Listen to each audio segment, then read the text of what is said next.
method of national income accounting, that is income method. So I hope that all of you have gone through all your videos till now which I made for you. So this is last method of your national income accounting, that is income method. So let's start this.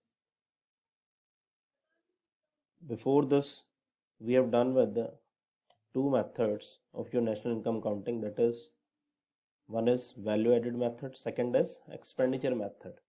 So one thing we know that each and everything in the world or in your economy, that is based on one principle, that is axiom of one expenditure of one, it becomes income of other person. Means if someone is spending anything on the goods and services, uh, we are talking about your households as well as your manufacturers, means firms and government also, and import and exports also. So whatever we are consuming, whatever consumer is consuming on goods and services, whatever firms are spending for purchasing your capital assets for the production of goods and services, and whatever the expenditure spent by government, it becomes income of another person. So on the basis of that, we can say that your income method or your income, total national income, that is also called income earned by all the factors of production, all the factors of production. So you can see the sum of final expenditure in the economy must be equal to the income received by all the factors of production. Means whatever we spend in the economy, that should be equal to your income. And again, the same thing which I told you earlier in earlier videos, that is spending on final goods. So this is most important thing, that each and every method we have to consider only one thing, that is final goods and services. It doesn't include spending on intermediate goods. So the simple idea they followed, that the same axiom which I told you earlier in this video, that one income of one, that becomes expenses of another, or you can say vice versa, same thing is there. So simple idea that the revenue earned by all firms put together must be distributed among the factors of production as salary and wages, profit, interest, and rents. So it means what they're trying to say, that they are saying that you have to calculate total income earned by the economy. Now, if we say economy, we know that in economies there are households, families also. We people mean society I'm talking about. Second is manufacturers who are producing goods for you, and government, as well as if we are connecting with the globalized economy, means we are importing goods, we are exporting goods. It means we can say rest of the world is there. So whatever they earned, so that becomes your national income. So we can say that W plus P plus interest plus R, means you can understand, if we just take an example, that in an economy society is there.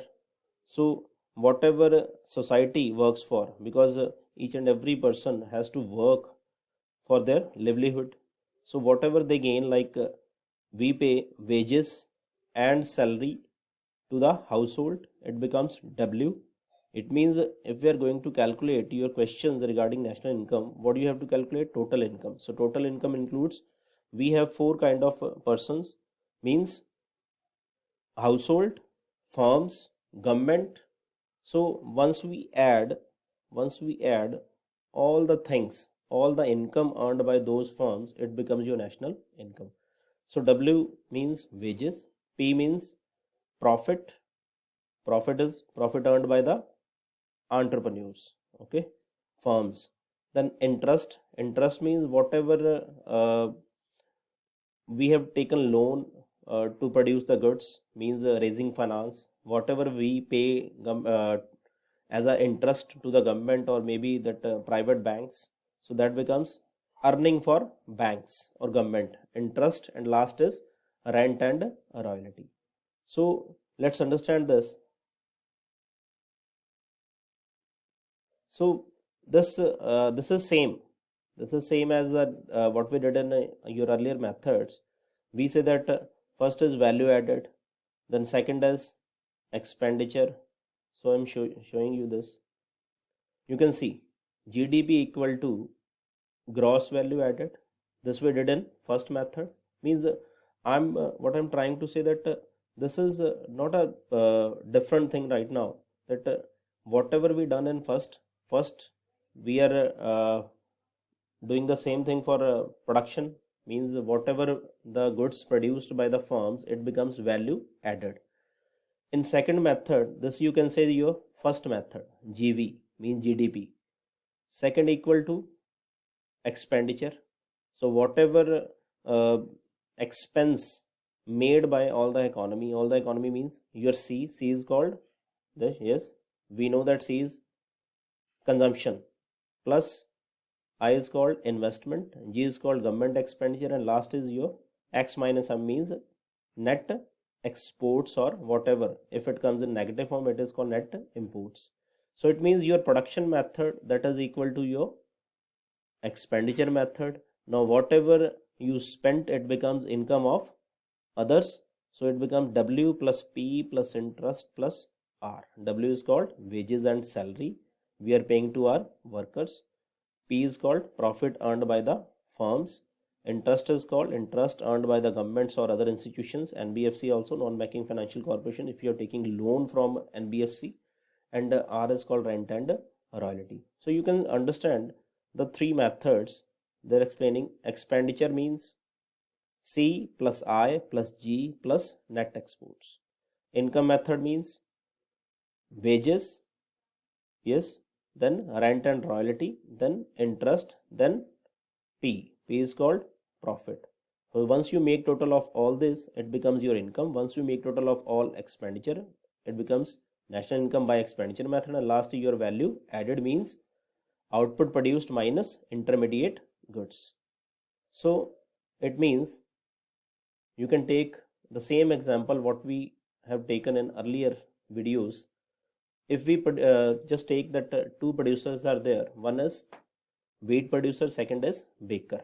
So you can say that wheat producer, if he just added value of rupees 50 where there is no input, we assumes that it means the total output produced by that wheat producer is 50, and output produced by baker is 150 because he has produced the goods and services of rupees 200, but 50 rupees he has used, which he has taken from value added, means your wheat producer, 50 rupees called input. So total output produced by that firm is 150 rupees. Once you make total of these, value added by wheat producer, value added by baker, it becomes rupees 200. Now this is, I am just recapitulating the thing that this is your value added method. Means you have now calculated the income by using your value added method. Second is your same expenditure. You can assume that if the same goods means total expenditure by both the firms, you can understand 50 plus 150, 50 plus 150 equal to 200, because 50, that is your expenditure by that firm A, and total expenditure by 150 means your firm B. It becomes your total GDP through expenditure method. In the same way, you can assume now income method also. 50 received by A, let's say there are two firms A and B. 50 rupees received by A firm. Out of that 50 rupees, he gives rupees 20 to worker as a wages, and remaining 30 as its profits. Means you can assume that 50 is called total income of that person.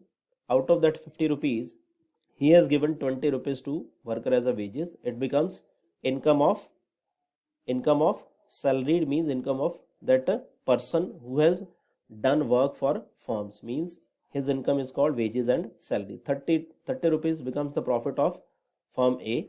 Similarly, firm B gives 60 rupees as wages and 90 as a profit, because total income of firm B is rupees 150.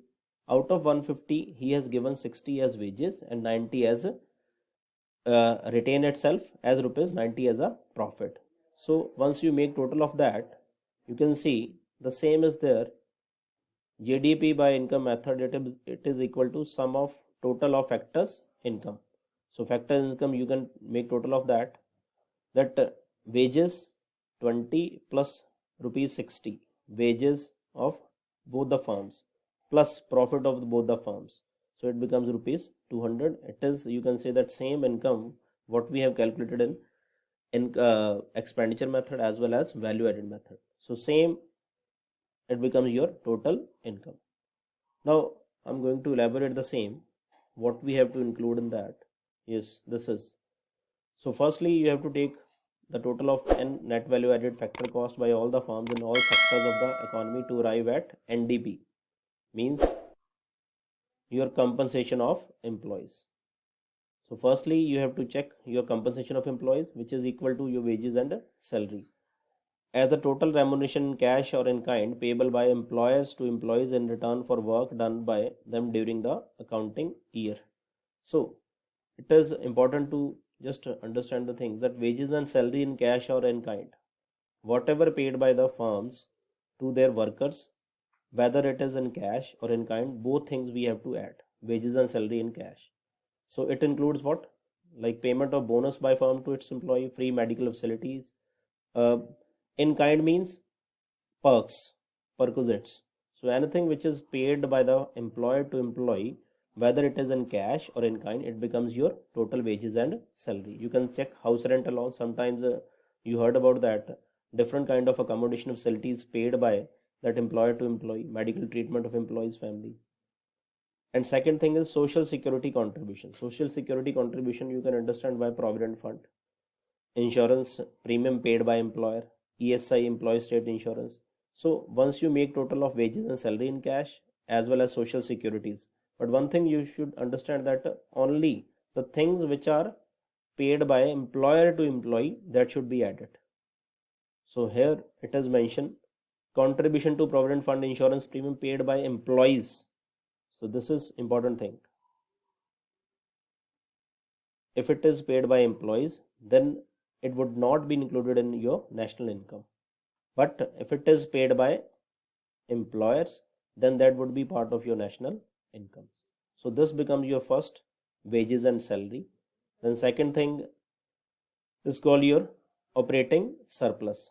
Rent, operating surplus is called your income from property and entrepreneurship. This is called another name of operating surplus. Whatever you earned through rent, royalty and interest. Rent is called amount receivable by landlord from a tenant. So it is mentioned income from property. So property income, it includes rent also. So property here, it means wider concept we are taking for property. Property is called fixed assets, land, building, whatever, or other kind of assets. If you are giving those assets as a lease rights to another person, those are becomes assets. Income from property. And entrepreneurship means your firms profitabilities, means those firms who are producing goods, those are called entrepreneur, and the activity is known as entrepreneurship. So the income earned by them, it is called operating surplus. Now in first step we saw that income earned by the wages and salary, means by our people or society. Okay, whatever wages and salary in cash or in kind, it is called your income earned by the households. This is called income earned by the firms. It is known as operating surplus or income from property and entrepreneurship. So rent, you have to add royalty. Royalty is called, it is amount receivable by the owner of or granting the leasing rights of subsoil assets. Any kind of assets, if we are giving that assets only for the use to some other person, it becomes a royalty. Third is interest. Interest means amount payable to owner of financial assets. If we have taken any kind of loan, so we have to pay interest on that. So those kind of financial assets, it becomes interest.